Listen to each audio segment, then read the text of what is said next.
নমস্কার বন্ধুরা, আরবিপি চ্যানেলে আপনাদের সকলকে জানাই স্বাগত। চলে এসেছি হরগৌরী পায়েস হোটেলের নতুন একটি পর্ব নিয়ে। আজকের পর্বে শুরুতে আপনারা দেখতে পাবেন রুদ্র গৌরীকে বলে, মিস গৌরী, আপনি জানেন আপনি না একটা এন্টিক পিস। সারা জীবন যদি আমি আপনার মতো হওয়ার চেষ্টা করি তাহলে আমি আপনার মতো হয়ে ভাবতে পারবো না। আপনি যদি হন ডান দিক তাহলে আমি হব বাঁ দিক। ঠিক আছে, আপনি আপনার মতো করে আমার পরিবারদের হ্যান্ডেল করুন আর আমি আমার মতো করে। এরপর গৌরী বলে, স্যার আমি তো আর সারা জীবন এখানে থাকবো না।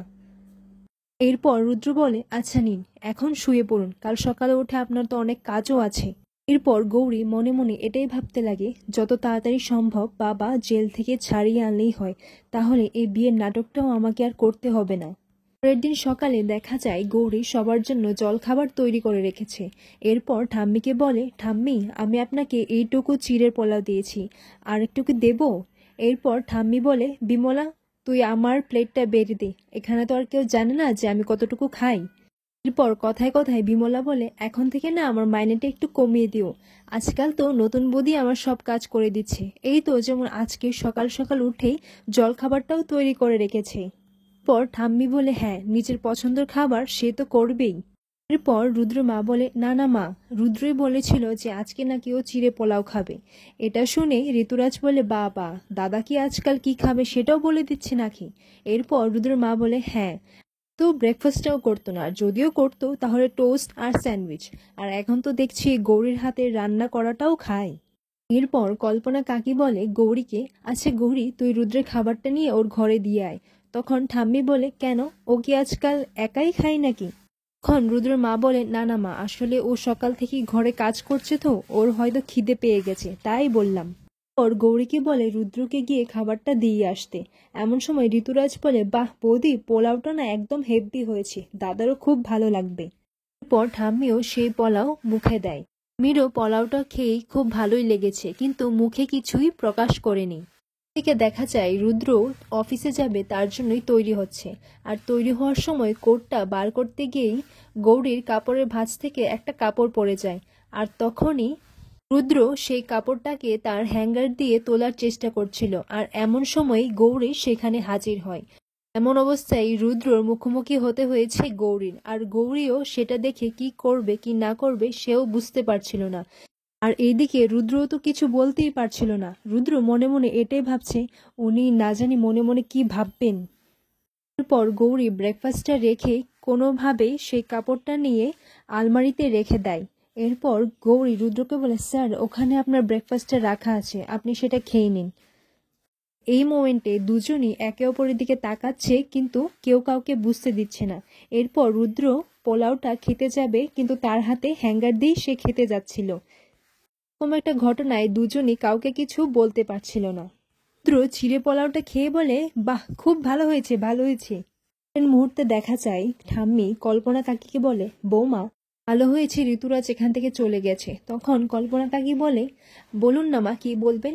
এরপর ঠাম্মি কল্পনা কাকিকে বলে, তোমার মনটা খুবই সরল, তুমি যে কাউকেই ভালোবাসা দিয়ে দাও, ভরসা করে নাও।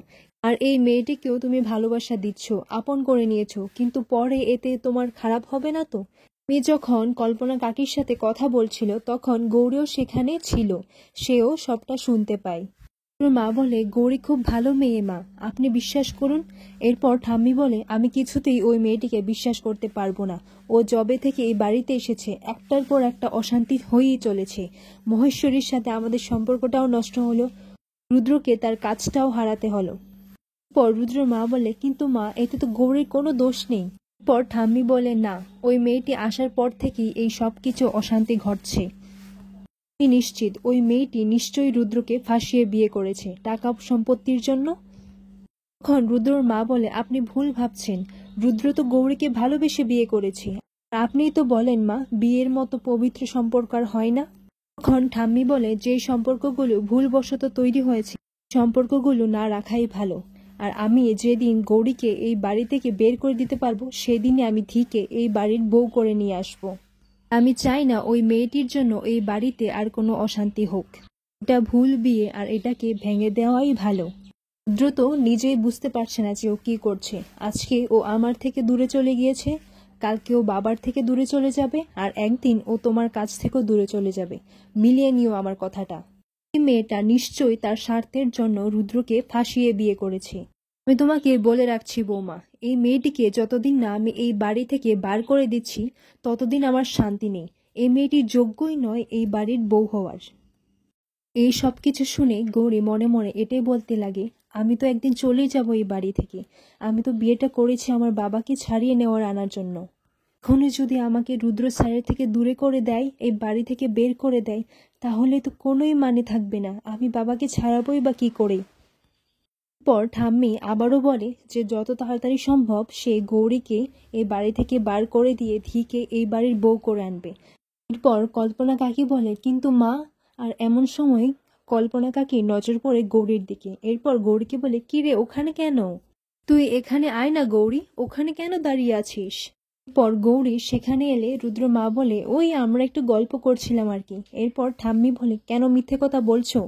তুমি কখনোই শুধরাবে না বৌমা। আর এই বলেই ঠাম্মি সেখান থেকে চলে যায়। পর রুদ্র মা বলে, চল কটা বেগুন আছে সেগুলো আমরা ভেজে নিই। বাহানা দিয়ে গৌরীর মনটা একটু ভালো করার চেষ্টা করছিল। এরপর গৌরী বলে, আমি সবটা শুনেছি মা। তখন রুদ্র মা বলে, তুই কিচ্ছুটি চিন্তা করিস না, সব ঠিক হয়ে যাবে। গৌরী বলে, কি করে ঠিক হবে মা? আমি তো আমাদের বিয়েটা মেনে নিতে পারছি না। উনি তো চাইছেন আমি যেন এই বাড়িতে না থাকি। তাহলে তুমি বলো কি করে ঠিক হবে? তখন কল্পনা কাকি বলে, তুই কিচ্ছুটি চিন্তা করিস না, দেখবি সব ঠিক হয়ে যাবে। এখন এসব কথা কানে তুলিস না তুই।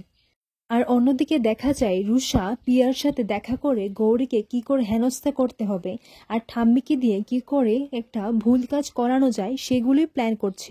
রুষা বলে, ঠাম্মিকে দিয়ে কি করাতে হবে সেটা তুই আমার উপর ছেড়ে দে।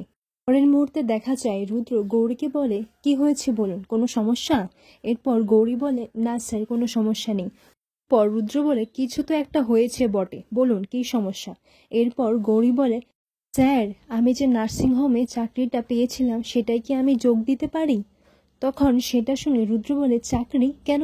আপনার তো টাকার কোনো নিডস নেই। তাহলে আপনার যদি টাকা পয়সা লেগেই থাকে বা কোনো হাত খরচ, সেটা না হয় আমি আপনাকেই দিয়ে দেব।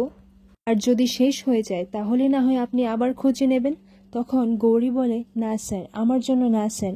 আসলে অনাথ আশ্রমের বাচ্চাদের সব দায়িত্ব তো এখন আমার উপর স্যার। তাদের সাথে আমি এতদিন ধরে থেকেছি, তাদের প্রতি তো আমার একটা দায়িত্ব আছে স্যার। এরপর রুদ্র বলে, আচ্ছা সেটা না হয় আমি দেখে নেব। এরপর গৌরী বলে, না স্যার, আমি তো এই বাড়িতে মাত্র কয়টা দিনই আছি, আর এই বিয়ের নাটকটা। তখন রুদ্র, নাটক? তখন গৌরী বলে, ছাড়ুন না স্যার, এটা শেষ হওয়ার পর তো আমাকে তাদের সাথেই থাকতে হবে, তখন তো আমাকেই সবটা সামলাতে হবে। আমি কি চাকরিটা করতে পারি স্যার? তখন রুদ্র বলে, আচ্ছা ঠিক আছে, আপনি যখন চাইছেন চাকরিটা করতে তাহলে আপনি চাকরিটা করুন, কিন্তু একটা কথা মনে রাখবেন। তখন গৌরী বলে, হ্যাঁ স্যার জানি, আমি যেন কাউকে বেফাঁস এই বিয়ের ব্যাপারে না বলে দিই, তাই তো? তখন রুদ্র বলে, আপনি আমাকে আগে কিছু বলতে দেবেন?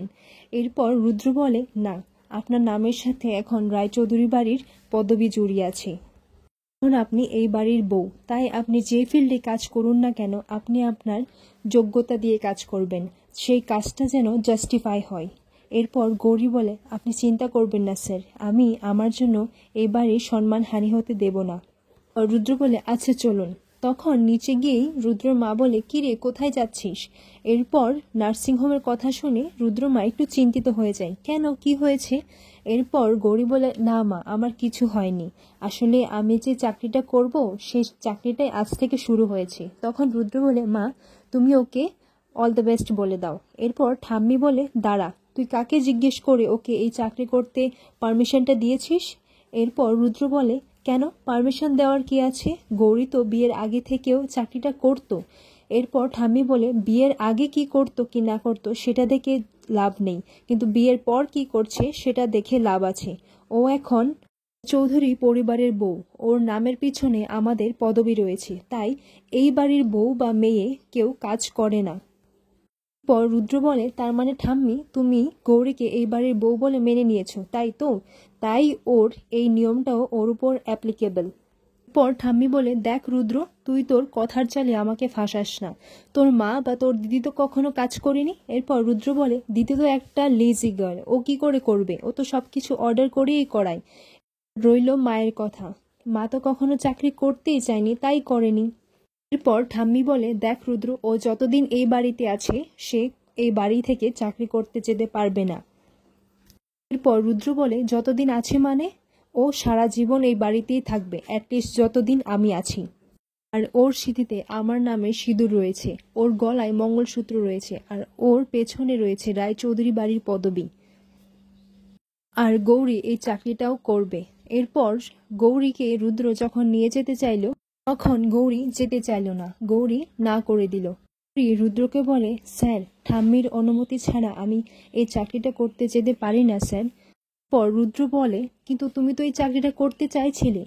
এরপর গৌরী বলে, হ্যাঁ স্যার, আমি করতে চাই, কিন্তু ঠাম্মির অনুমতি ছাড়া নয়। ঠাম্মি যখন একবার না বলে দিয়েছে, তাহলে আমি ঠাম্মির বিরুদ্ধে গিয়ে এই চাকরিটা করতে পারবো না স্যার।